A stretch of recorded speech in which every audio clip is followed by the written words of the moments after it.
exploring lakes, rivers, and reservoirs across the country with an unyielding goal to enlighten viewers from a fisheye perspective.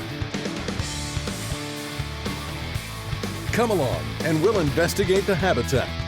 Much more than a fishing show, this is an eye-opening aquatic experience. Welcome to Kim Stricker's Hook and Look.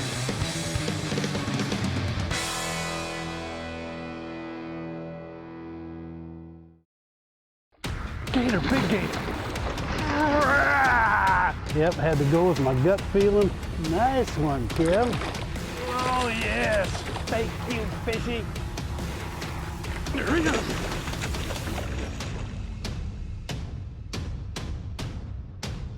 Look at the side of the rug. Oh, that's why I love Florida.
Strike King rodent. When you take it out of the package, you got to pull the tails apart, like so. Now I'm using 1.5 ounce turgrade tungsten bullet weight, which is pegged on there with a weight stop. And this is a 5/0 hack attack flipping hook. Heavy duty hook for pulling them big ones out of there. And that right there is the rig. Let's get them.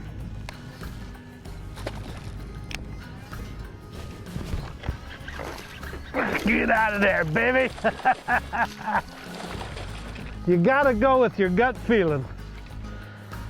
Absolutely. Flipping under these hyacinths, I absolutely love it. And man, he annihilated him. Wow. You nice fish. Yep, had to go with my gut feeling that they were in this stuff. I travel to Florida, I catch bass. I return home, I catch a cold. And it was my son-in-law, Scott Curtis, who was the culprit who gave it to me. He brought it over from foreign lands. I suppose I'll find it in my heart to forgive him. Regardless, this show is due in 3 days and I have to get it done. So please bear with my nasally voice. Considering the cloud cover first thing this morning, I actually began the day fan casting the open water with a rage blade. But after a couple of hours of disappointment, I decided to follow my gut feeling and begin punching the heavy cover and immediately got results. Okay. Thank you. That fish quickly confirmed that I may now be on the right track. I don't know if you've noticed or not, but the first fish I missed didn't bite on the initial fall, nor on the first, second, third, or fourth hop. It wasn't until after the fourth hop he popped it and stole my rodent. Yet once I replaced the bait and pitched back to the same area, letting the lure fall to the bottom while pulling a line loop out. I engaged my reel, lifted my rod tip, and a fish was there. So I promptly crossed his eyes with 65-pound Seaguar flipping braid and hoisted his butt out of the mat and swung him in the boat. The question is, was that the same fish that bit the first time? Experience told me there were likely more than one fish there, so I continued to punch this wind-blown point of water hyacinths. When I pulled up and I was reading this, I looked at that point with the wind coming in on it, and that is a key little deal on these islands. Ooh, there's a big head. Go, get out of there, come on. Oh, it's not a big head, but it's another fish.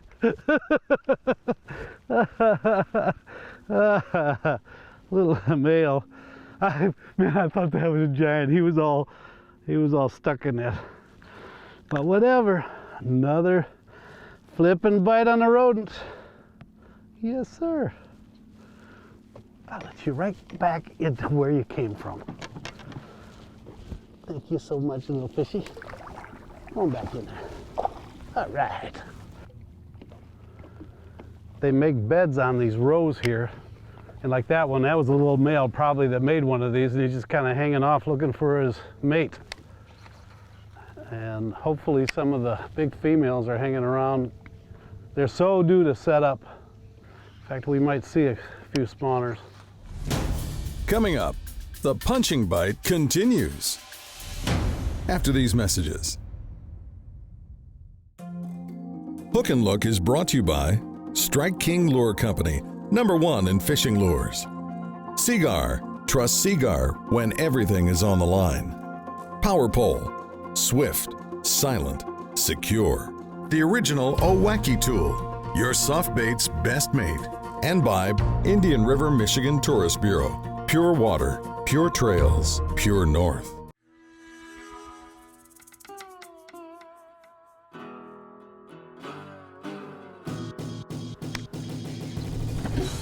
Welcome back to Hook and Look. If you've just joined us, Kim has been methodically punching matted water hyacinths in a Central Florida gator hole, well aware that the gators aren't the only beasts that reside here. And even though it's been a while since his last bite, he remains optimistic with enduring fortitude. I got confidence. Just keep plugging away. Largemouth bass favor the shade and security that an overhead canopy can provide. And considering Kim has spotted a few males guarding nests alongside of the mats, it's likely the larger pre-spawn females are comfortably parked beneath the hyacinth mat, staging close by, waiting to pair up. Just gotta knock one on the head.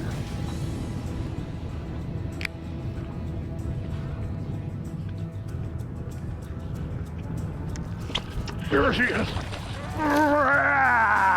That one's better. Oh, the females go on this side. Yes, sir. Woo, woo, woo, woo. You keep plugging away. Finally, the better ones start biting. One here, one there. They're starting to bed. You got some little males here and there and a lot of empty beds. The females haven't locked on yet, but she's getting ready. It's not I mean, they get a lot bigger than that here, but that is a solid fish. Awesome, awesome, awesome. Okay. Yes. Thank you, fishy. We needed that little pick-me-up, that's for sure. Although the bass can be anywhere under the floating hyacinths, you can clearly see that the bites Kim has been getting are coming just inside the edge of the mat, not far from where the nests have been freshly fanned. Water hyacinth is an invasive free-floating plant which is native to South America. Introduced to Florida in the 1880s, it quickly covered over 100,000 acres of lakes and rivers by the early 1960s. Since then, intensive management efforts have taken place to reduce and control the spread. The growth rate of water hyacinth is among the highest of any known plant. Populations can actually double in as little as 2 weeks. The dense mats interfere with boat navigation, completely choking out canals and waterways, and ultimately preventing fishing. The plant itself consists of clusters of leaves and spongy stalks arising from a base of dark purple feathery roots.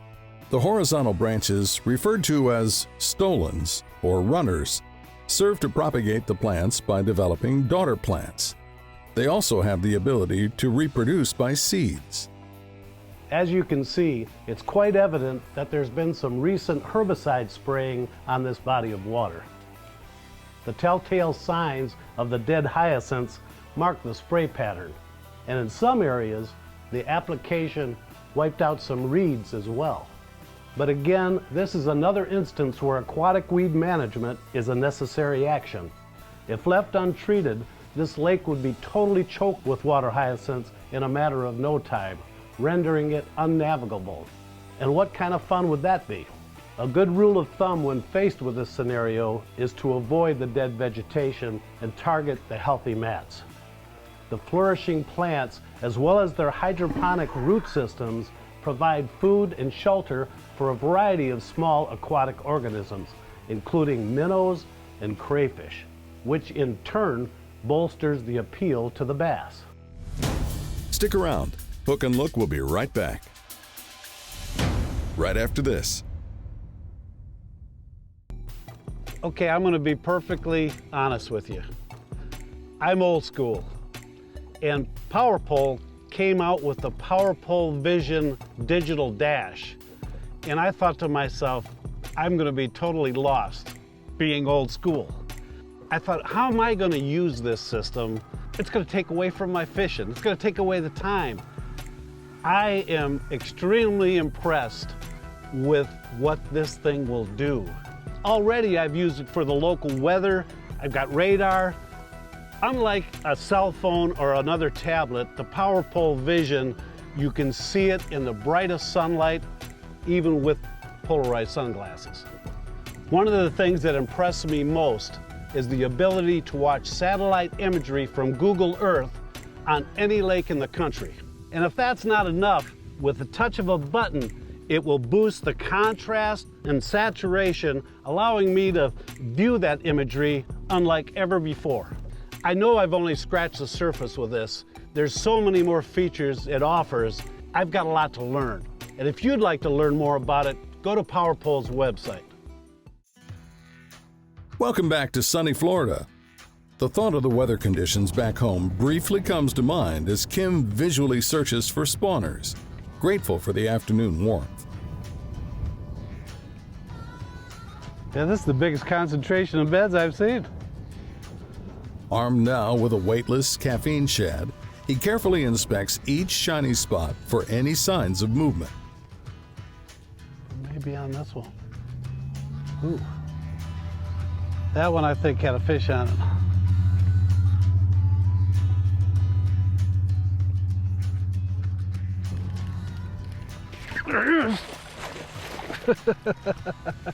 Little guy, little old male off the bed. Where are the big ones? I would swear them big ones would be pulling up today. Little guy, go on back. Do it again. There's another bed right there. Haven't seen no big ones around it though. Between this and my rodent, I ought to catch some of these.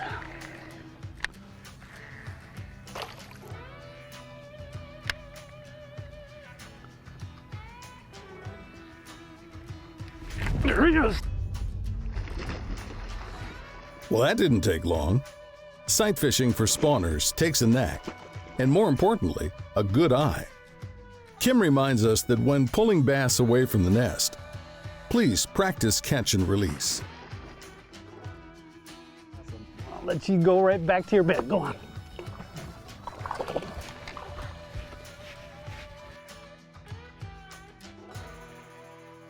The pattern which I've developed today started first thing in the morning by initially eliminating the open water.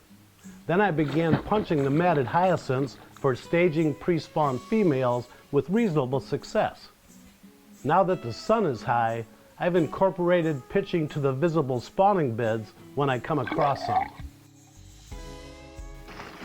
So far, only catching guarding males in hopes that the big girls do show up. In Florida, this pairing up spawning scenario can transpire in the blink of an eye. There's no doubt when you're flipping this stuff, you need to be well prepared. You know, again, I'm fishing with Seaguar flipping braid, 65-pound test, a stout 7.5 foot flipping stick, and the hook, that Aquatic flipping hook, heavy flipping hook, is an extremely heavy hook that doesn't bend when you go to pull these big fish out of this mat stuff. If you're prepared, you can catch them.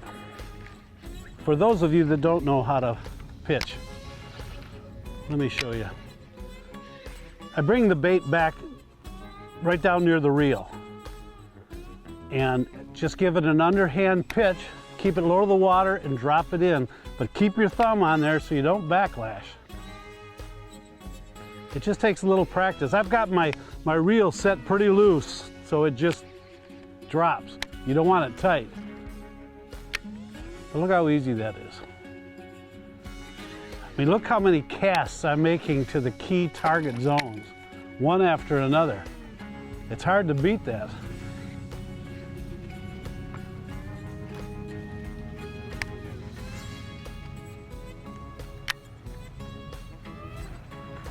Gator, big gator. Look at the size of that. It's 10 foot long.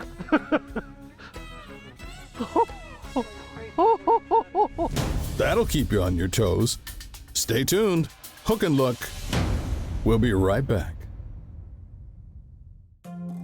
This portion of Hook and Look is brought to you by Ranger Boats, still building legends one at a time. Simms Fishing Products, the choice of professional guides and anglers worldwide. Cushit, world's most comfortable rod butt.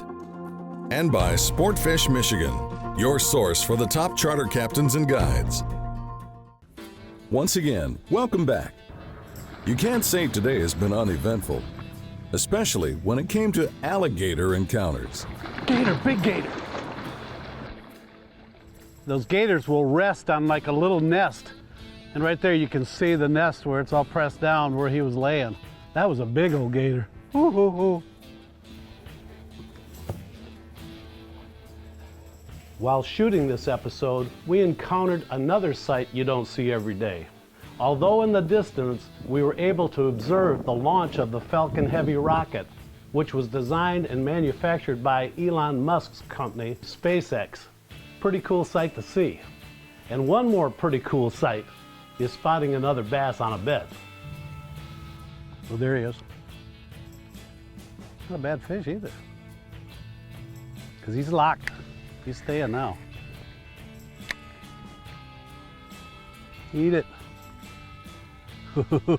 We got it. Yeah. Yes, sir. Come on up here, Mr. Bass. I tricked you, didn't I? I tricked you. Yeah, some, as I said before, there's some of them are on beds, the males, and I'm still waiting for them big females to show up. And the more we look, possibly able to do that. But go right back to your bed, continue. I appreciate the time. You're a good fish. And the caffeine shed. Caffeine shed's hard to beat bed fishing. I don't care whether it's largemouth or smallmouth. That is a fish catching son of a gun. That slow fall, weightless like that. That's the deal. Just keep covering the water, we'll run into them.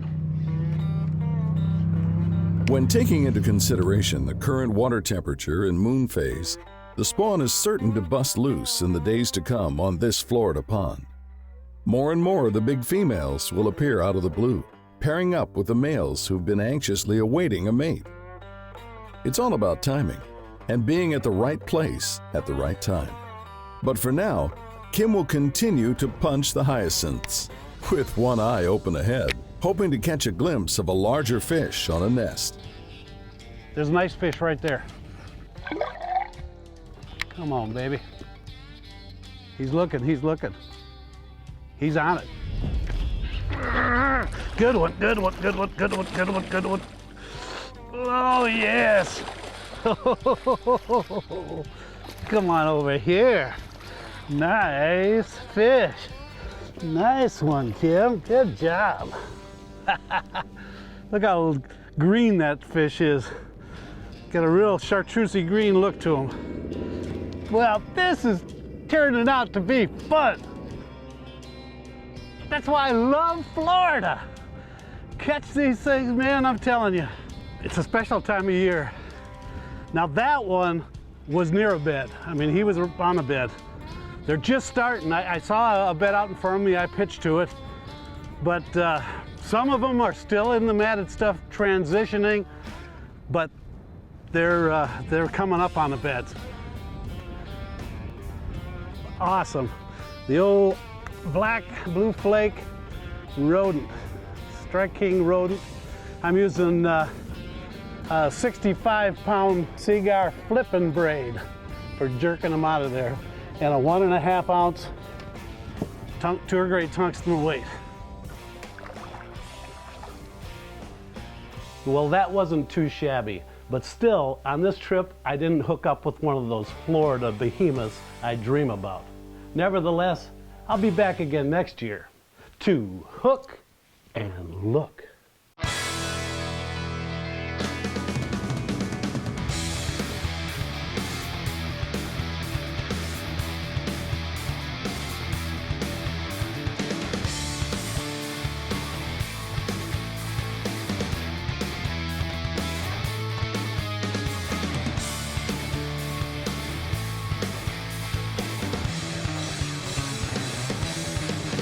Hook and Look is a Kim Stricker production.